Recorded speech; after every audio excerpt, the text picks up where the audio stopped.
Selamat datang kembali di channel Wado21, tempatnya para pecinta film berkumpul minum kopi sambil menonton film yang wadaw alias keren abis. Kali ini Wado akan membagikan sebuah alur cerita film yang berjudul Rambo Last Blood. Film ini adalah sequel terakhir dari 5 film Rambo. Film ini pun diperankan masih tetap oleh jagoan yang sudah melegenda, Sylvester Stallone. Dan apabila ada film yang ingin direview, silahkan tulis di kolom komentar. Oke, tanpa berlama-lama, ini dia ceritanya.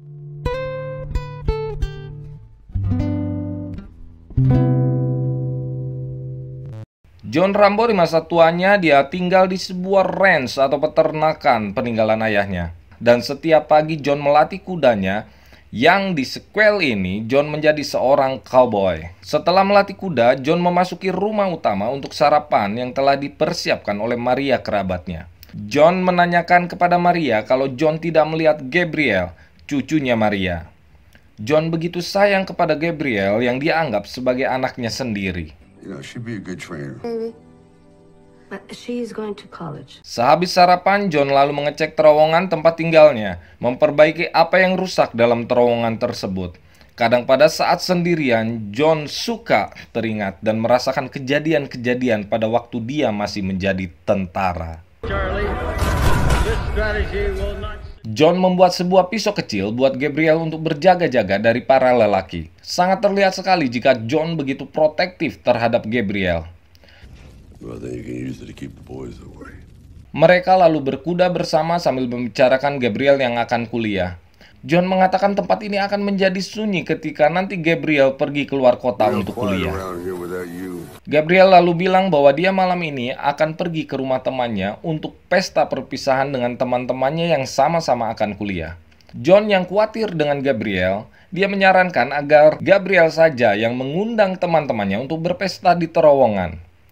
Gabriel pun setuju, karena Gabriel pikir berpesta di terowongan akan lebih menyenangkan. Malam itu teman-temannya Gabriel pun datang ke terowongan dan mereka semua terkagum-kagum dengan terowongan yang dibuat oleh John tersebut. Pada saat berpesta, Gabriel ditelepon oleh seseorang yang bernama Giselle. Pembicaraan itu sepertinya sangat serius. Giselle, tell me everything. Setelah pesta berakhir, Gabriel berkata kepada John kalau dia mau ke Meksiko menemui ayahnya karena tempat tinggal ayahnya telah ditemukan oleh Giselle yang menelponnya tadi. John tidak setuju kalau Gabriel mau ke Meksiko untuk menemui ayahnya karena menurut John kalau ayahnya Gabriel bukan orang yang baik.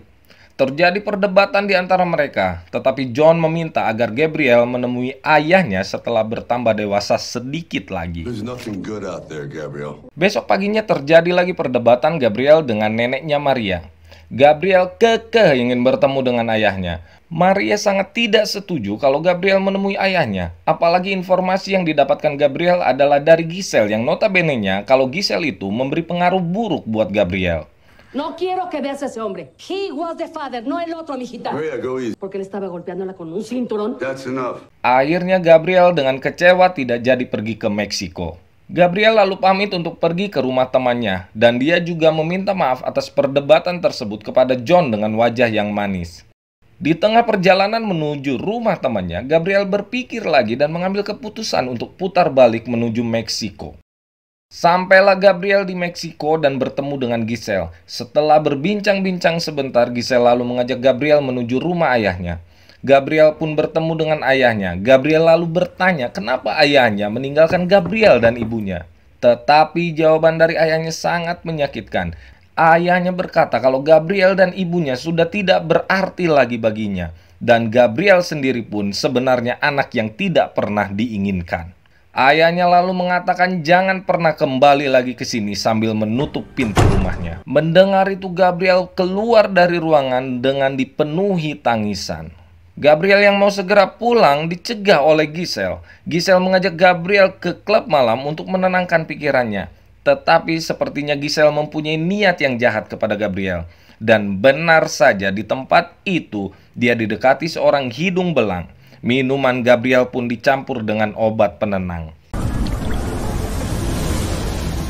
Scene berganti ke sebuah rumah mewah yang ditempati oleh seorang Meksiko yang bernama Hugo.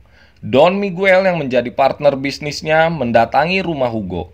Dari pembicaraan mereka diketahui bahwa bisnis mereka bergerak dalam bidang penjualan wanita. Victor yang merupakan adik Hugo ikut nimbrung dalam pembicaraan mereka, tetapi Hugo mengusirnya.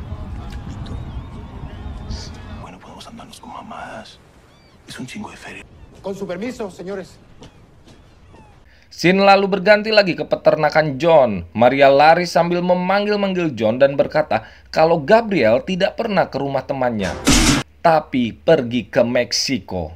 Info tersebut diketahui Maria dari Giselle. Dengan emosi, John lalu berangkat ke Meksiko.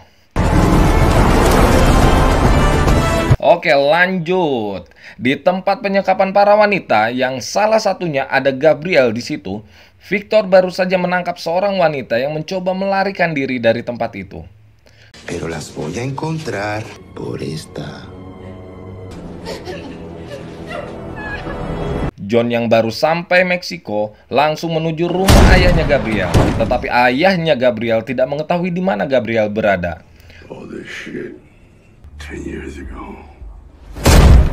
John lalu mendatangi rumah Giselle. Pada saat John menanyainya, John melihat gelang yang dipakai oleh Giselle adalah gelang milik Gabriel. Dari gelang tersebut diketahui kalau Giselle menjual Gabriel ke hidung belang. John dan Giselle pun lalu mendatangi klub tersebut. Giselle dipaksa masuk dan menunjukkan si pria hidung belang tersebut. Di klub tersebut John diperhatikan terus oleh seorang wanita. Wanita tersebut melihat jikalau John sedang mengamati si hidung belang. Si hidung belang keluar dari klub menuju parkiran dan John pun masih tetap mengikutinya. Si hidung belang diinterogasi sembari disiksa oleh John. Pada saat itu wanita yang di klub tadi pun melihat John menginterogasi si hidung belang tersebut.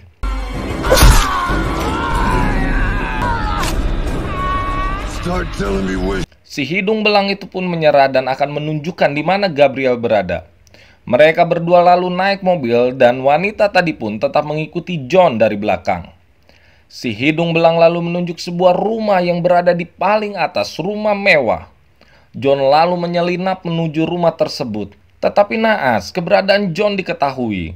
Puluhan pengawal di rumah tersebut pun mengikuti dan menangkap John. John dihadapkan kepada Hugo dan Victor. Dia dikeroyok habis-habisan.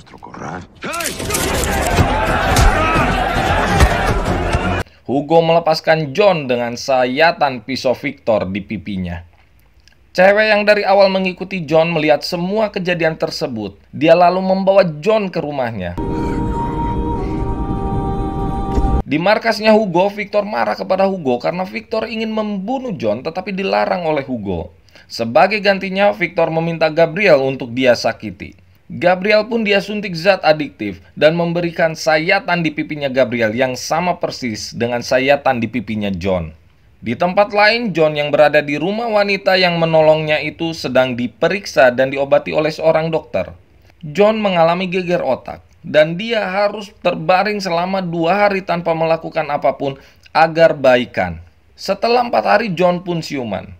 Barulah diketahui kalau wanita penolongnya itu bernama Carmen dan pekerjaannya adalah seorang jurnalis independen. Ternyata adiknya Carmen pun menjadi salah satu korban dari kebagongan Martinez bersaudara. Adiknya Carmen itu meninggal 3 tahun lalu dikarenakan overdosis. Carmen pun memberitahukan John tempat para wanita disekap. John lalu mendatangi tempat tersebut dan dia mengajar semua penjaga di tempat itu.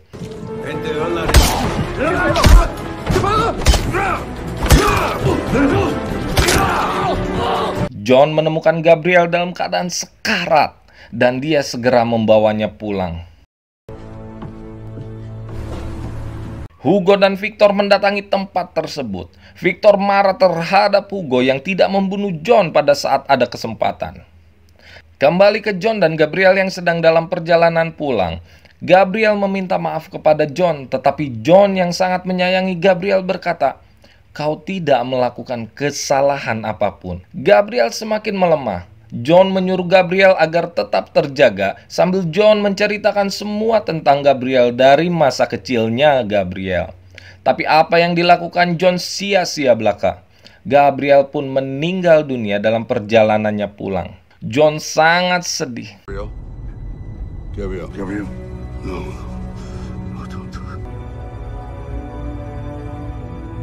John sampai di rumah yang disambut oleh Maria. John menceritakan keadaan Gabriel dan Maria pun nangis sambil berlari menemui jasadnya Gabriel di dalam mobil.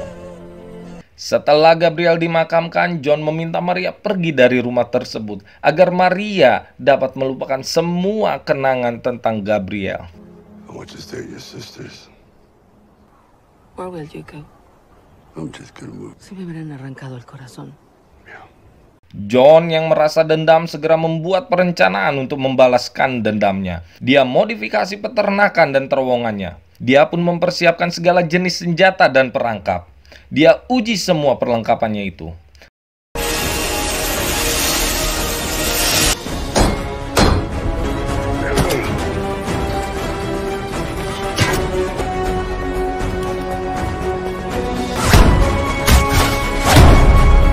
Setelah semuanya beres, John pun kembali ke Meksiko. John mendatangi Carmen untuk meminta tolong agar John bisa membalaskan dendamnya. Carmen awalnya tidak setuju dengan rencana John tersebut. Tetapi setelah berdebat cukup lama, Carmen pun setuju untuk membantu John dalam membalaskan dendamnya itu. I want them to feel our grief.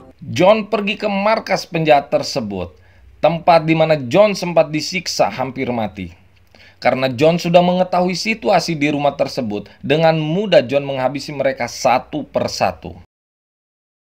Besok paginya terjadi kehebohan di rumah tersebut. Hugo yang pada saat kejadian tidak ada di dalam rumah, datang ke tempat itu dengan wajah memerah dan langsung memasuki sebuah kamar. Betapa terkejutnya Hugo melihat mayat Victor tanpa kepala. Kepala Victor dibawa dan dibuang di jalan oleh John. Hugo yang sangat emosi menyiapkan penyerangan balik. 6 buah mobil berisi puluhan pengawal beserta Hugo meluncur ke rumah John di Amerika. John pun sebaliknya, tidak tinggal diam, strategi dan senjata dia siapkan untuk menyambut Hugo. 6 mobil memasuki peternakan. 1 mobil menginjak ranjau dan membuat mobil itu meledak, sekaligus menutup perjalanan mobil mereka. Sisa penjahat yang ada melanjutkan dengan berjalan kaki. 2 orang di rumah utama berhasil dilumpuhkan. John bersembunyi di dalam terowongan. Penjahat yang mendekati lumbung pun berhasil juga dilumpuhkan. Sisa penjahat yang ada masuk ke dalam terowongan untuk mengejar John. John sengaja menunjukkan diri kepada para penjahat agar mereka mengikutinya.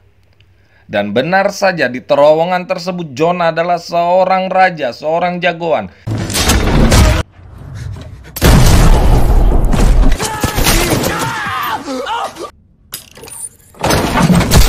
Satu persatu, rencana dan perangkap John bekerja, dan para penjahat mulai habis satu demi satu.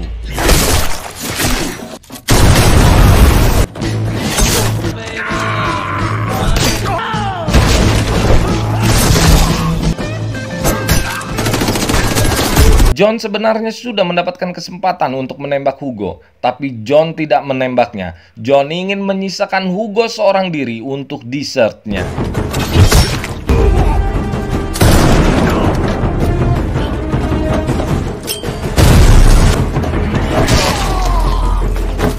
Tiga orang penjahat terakhir dia lumpuhkan, tetapi John tertembak di perutnya. Tinggal Hugo sendiri. John pun memancing Hugo untuk mengikutinya. Hugo berhasil menembak bahunya John, tetapi John masih bisa berlari. John menghancurkan seluruh terowongan dengan bom. Dia bilang ke Hugo kalau dia mau hidup, Hugo harus mengikutinya. Hugo bergerak pelan-pelan sambil ketakutan.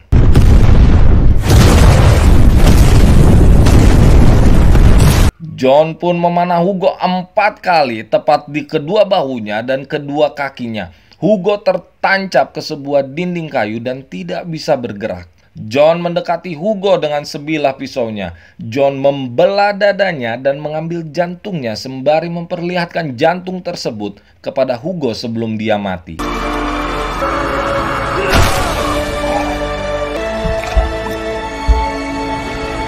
Dan film pun berakhir. Terima kasih teman-teman yang sudah menonton. Bila ada film yang akan direview, silahkan tulis di kolom komentar. Dan jangan lupa like, share, dan subscribe. Bye-bye.